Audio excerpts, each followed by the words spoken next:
बंटी कबूतर सेठ कड़कनाथ कौवे की कंपनी में काम किया करता था। एक दिन अचानक से सेठ कड़कनाथ कौवे ने अपनी कंपनी में काम कर रहे कुछ पक्षियों को कंपनी से बाहर निकाल दिया। उनमें से एक नाम बंटी कबूतर का भी था। सेठ, आप हम सभी के साथ गलत कर रहे हैं। आप हम पक्षियों को अपनी कंपनी से बाहर नहीं निकाल सकते। सेठ जी, हम पक्षी मिलकर आपकी ईंट से ईंट बजा देंगे। अरे जाओ, जो करना है करो। ये मेरी कंपनी है और मुझे क्या करना है ये मुझे अच्छे से पता है, और मुझे किसे रखना है और किसे नहीं ये मेरी चॉइस है। और हाँ, तुम्हारी जानकारी के लिए बता दूं, मेरी कंपनी कुछ घाटे में चल रही है, तो मैं इतने सारे पक्षियों का अकेले खर्चा नहीं उठा सकता। तो आप सभी यहाँ से जाइए। बेचारा बंटी कबूतर उदास मन से घर वापस आ जाता है। इसी तरह कुछ महीने बीत जाते हैं, पर बंटी कबूतर को दूसरी कंपनी में भी काम नहीं मिलता। वह बेरोजगार था। इसी तरह घर के सारे अनाज भी खत्म हो जाते हैं और घर में तंगी पड़ जाती है। इसी तरह बेचारी टूनी चिड़िया का नाम भी उसके स्कूल से कट जाता है, क्योंकि 6 महीने तक उसके स्कूल की फीस जमा नहीं की गई थी। एक दिन तो हद ही हो गई जब घर पर मकान मालिक ने ढाबा बोल दिया। अरे तुम लोग अभी तक यहीं हो? चलो निकलो मेरे घर से, जल्दी खाली करो। तुम लोग हो कि 6 महीने हो गए और किराया देने का नाम ही नहीं ले रहे हो। अरे और रिक्की, जल्दी से घर का सामान फेंक रहे, बर्तन फेंक बाहर। घर का सारा सामान उठाकर फेंकने लगता है। बिल्ला भैया, आप ही हम लोगों के साथ अच्छा नहीं कर रहे हो। बिल्ला भैया, इससे पहले कभी भी हमने आपका पैसा रोका है क्या?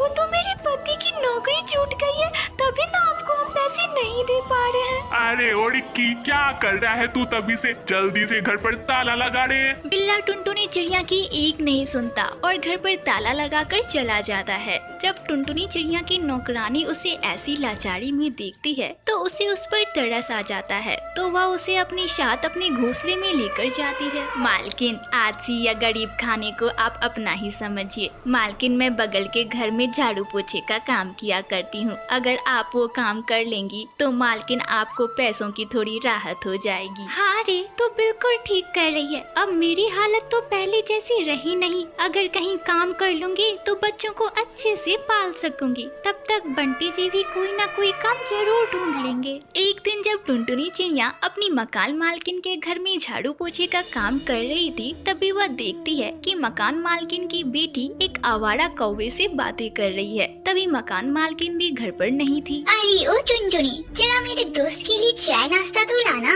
अभी लाई बेबी जी। जब वह लड़का चला जाता है तब टुनटुनी चिड़िया मालकिन की बेटी से कहती है, बेबी जी, आप जानती हो यह कौवा बहुत आवारा है। बेबी जी, आप इनसे ज्यादा मत मिला जुला करिए। खबरदार अगर तूने मेरे दोस्तों के बारे में कुछ भी बोला, और हाँ, इसके बारे में मेरी मम्मी को मत बताना, नहीं तो तुम्हारी खैर नहीं। शाम में जब टुनटुनी चिड़िया की मालकिन घर आती है तब बुलबुल टुनटुनी चिड़िया की उससे शिकायत कर देती है। टुनटुनी की मालकिन बिना कुछ सोचे समझे टुनटुनी चिड़िया को घर से बाहर निकाल देती है। तब टुनटुनी चिड़िया अपने पति बंटी कबूतर से कहती है, सुनो जी, मैं सोच रही थी क्यों ना ठेले पर ही मैं इडली और डोसा बेचने का काम शुरू कर दूं। पर ये भी है ना कि हम इतने सारे पैसे कहाँ से लाएंगे कि हम एक अच्छा व्यापार शुरू कर सके। अरे टुनटुनी, बस इतनी सी बात। मैंने अपने हवाई मोटर को ना गिरवी पर रखा था, सोच रहा हूँ कि उसे ही बेच डालूं। कुछ ना कुछ पैसे तो आ ही जाएंगे, तब उससे तुम ठेला खरीद लेना और अपना इडली और डोसा का व्यापार शुरू कर देना। यह भी ठीक है बंटी जी, अब आप जल्दी से जाइए और पैसे लेकर आइए ताकि मैं जल्दी से अपना व्यापार शुरू कर सकूं। तब बंटी कबूतर अपनी हवाई मोटर को बेच देता है और उन पैसों से